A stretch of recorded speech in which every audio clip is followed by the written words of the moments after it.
Pero para kay Jail Nurse Tonet, ang pagsisilbi sa mga may sakit na PDL, may kakaibang sayang na idudulot na di maaring matapatan ng anumang halaga.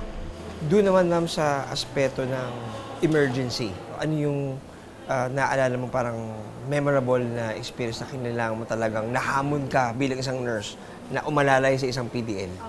One time, nag-24 hours na akong duty kasi kailangan po ng support ng isang grupo. And then, meron kaming PDL na stroke siya.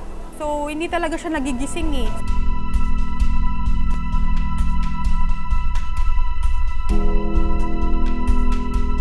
So, parang iba na. Nag-refer na po kami sa roving doctor namin na i-emergency pass na po namin, nadali na po namin sa ospital kasi parang iba na yung nung PDL.